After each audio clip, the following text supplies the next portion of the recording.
Today, though, we're here on the third course that the Menendez brothers pursued, and that was a habeas corpus petition that they filed in May of 2023.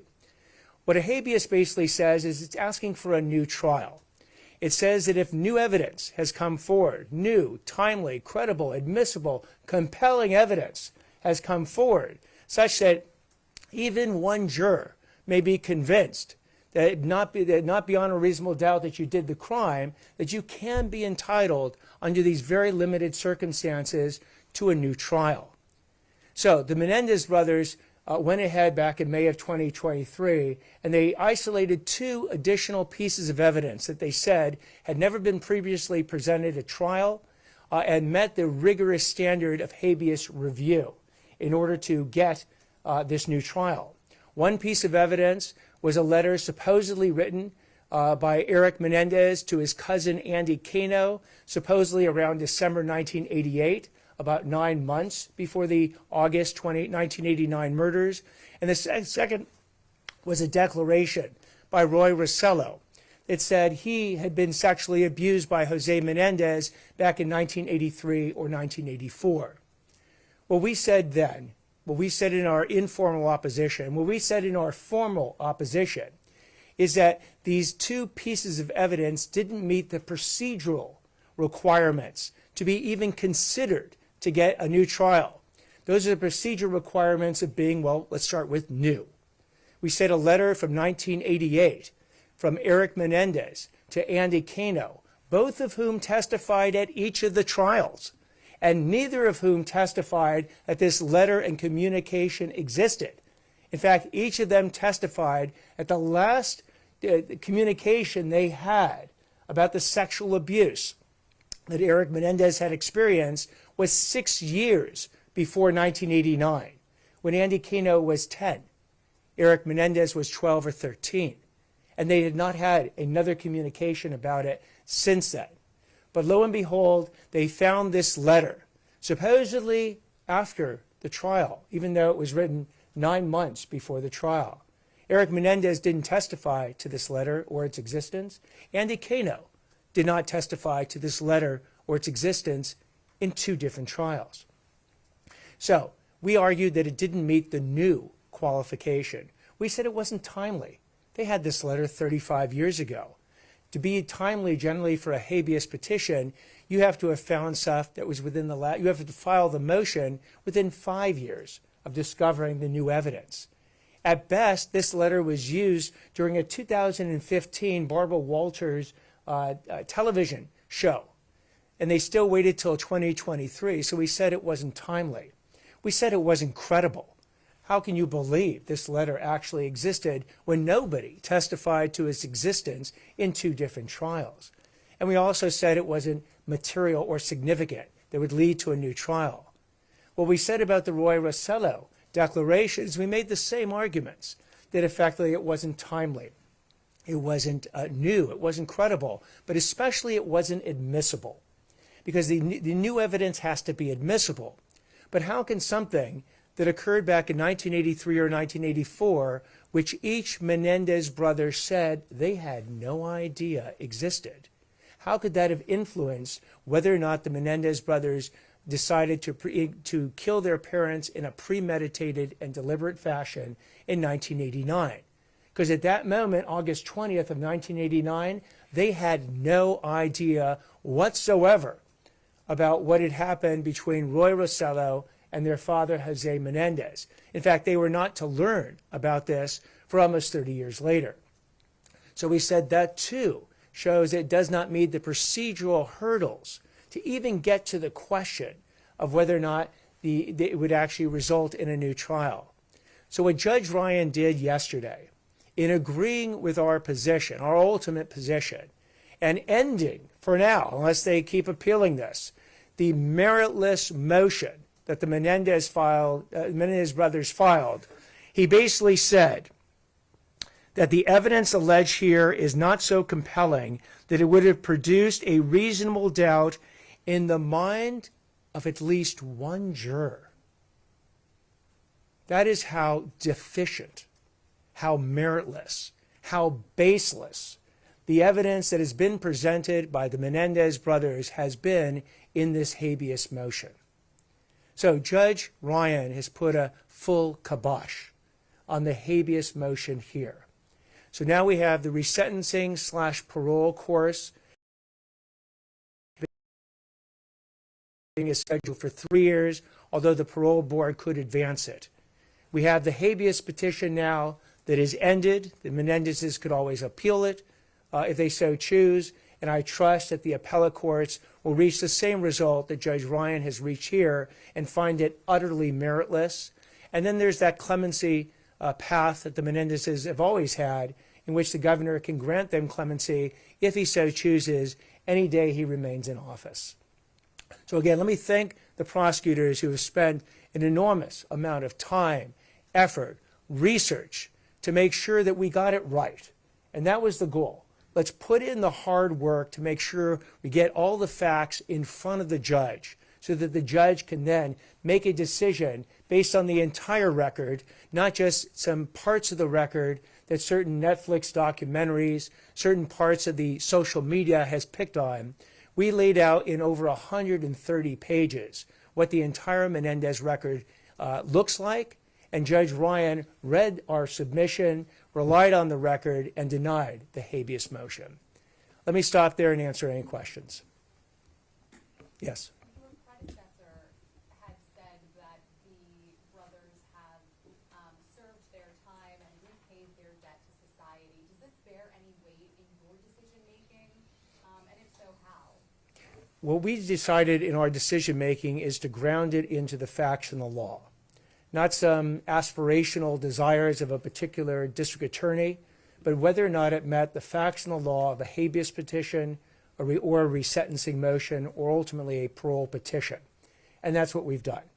So regardless of what I think or feel, that is not played the role in the positions that we've taken that have done this rigorous analysis of the facts and the law, resulting in ultimately this habeas petition being denied, and the Menendezes, ultimately they did get resentenced, but their parole being denied at this point. Any other questions? Yes? Have you spoken to the extended family of the Menendezes since the ruling? I have not. Other questions? Yes? The Judge Ryan's decision, maybe I misunderstood this, but in his denying their petition, he specifically related their new pieces of evidence to the special circumstance factors and the formation of a first-degree murder case with a special circumstance. Could you just unwind that a little bit and help me understand why that is the significant piece of this as opposed to guilt in general? Certainly. So he looked at one additional factor, which was the special circumstance of lying in wait, which is a sort of an additional circumstance to just being engaged in premeditated, deliberate killing of your parents. In other words, you could go ahead, the Menendez brothers could have gone ahead, had some relatively minimal level of planning, some planning of forethought, grabbed the guns, shot their parents, and that could be premeditated killing. Lying in wait requires additional factors. It means you have to surprise someone. You have to actually plan it out. You have to plan it out when they won't be suspecting that was going to happen. In this case, the Menendez, both Kitty and Jose Menendez, it's about 10 o'clock at night. They're sitting in the family den watching TV. They had a UCLA application for Erik Menendez sitting on the table, and were completely unsuspecting that their two sons were about to burst in with shotguns and kill him dead. So the additional facts that have to be proved in the special allegation were both proved beyond a reasonable doubt and found by the jury. The key part of where Judge Ryan was focused is this concept of experiencing a fear of imminent peril. That was the self-defense defense. That if you experience this fear of imminent peril, then you basically have the right to defend yourself. Now, the difference between an imperfect self-defense and a self-defense would be this. If you assume that your parents are in the room and they have shotguns loaded and they're just waiting for you to pop out, and as soon as you pop out of the door, they're going to unload their shotguns onto you. And sure, maybe it's a little dark and you can't see it, but you think they're holding the shotguns and are about to shoot you. Then you burst into the room with your shotguns and you shoot them. Turns out they don't have the shotguns. Even though by all means and factors and all the evidence, you believe that the second you opened that door, they were going to blow you away. That would be an imperfect self-defense because it turns out they didn't have the guns pointed at you. A self-defense defense would be, yeah, the guns were pointed at you and there was a shootout. You killed them before they killed you. So what the judge found is even for imperfect self-defense, the imperfect version, there was no evidence of it. And more importantly, these two new pieces of evidence, Erik Menendez's letter to Andy Kano about sexual abuse. Well, he testified. Erik Menendez testified for 7 days on the stand in the second trial, detailing the sexual abuse he experienced from his father from the ages of 6 to 18. He even talked about communicating with Andy Kano about it 6 years before, when he was 12 or 13 and Andy Kano was 10. Andy Kano testified that, yes, when I was 10, Erik Menendez shared this information with me, and both of them said they had not communicated about the sexual abuse since then, though the letter is written approximately 9 months before these shootings. The judge said with that letter and the Roy Rossello declaration, which both Menendez brothers said, we had no idea that our dad was doing anything with Roy Rossello when it happened back in 1983-84 when they were killing their parents in 1989. The judge basically said neither one of these new pieces of evidence would go into their mindset to understand that they had a fear of imminent peril when they burst into that room on August 20th, 1989. So what the judge basically said is, I'm not going to deal with all those procedural arguments that the prosecution made about timeliness, new evidence, admissibility or credibility. I'll just jump to the end of the analysis, which is the additional evidence that would show fear of imminent peril? The answer is no. Was the additional evidence such that it would have produced a reasonable doubt in the mind of at least one juror? And the judge said emphatically no. Yes? Could you address Judge Ryan also addresses the subject of the new evidence that was presented versus premeditation. Could you explain what that means, please? Sure. So premeditation, I'll give you the difference between a premeditated murder and we'll call it a voluntary manslaughter. Voluntary manslaughter is the classic definition is someone bursts into a room, they see their spouse with somebody else, they get enraged, they give no thought, and they kill the person that's with their spouse or their spouse. It's a heat of passion. It's spontaneous almost. It's impulsive. Premeditated means you thought about it. Going ahead and buying shotguns 2 days before under an alias in San Diego instead of Los Angeles, practicing with the shotguns the next day, pre-planning your alibi before you've gone ahead and killed someone and you fear imminent peril, and then actually going ahead and trying to buy the Batman the movie tickets afterwards, staging the killing to look like a mafia killing, and then screaming in a 911 call that someone killed our parents. These are the steps that the prosecution back over 30 years ago, and we through our papers laid out step by step by step to show that the Menendez brothers didn't just have a voluntary, impulsive, heat-of-the-moment decision to kill their parents, but they thought about this for days. What they say to the psychiatrist in the taped confessions is that Lyle Menendez had the idea of killing his father well over a week ahead of time and presented it to Erik Menendez to make sure that they were not only comfortable killing their father, but killing their mother as well.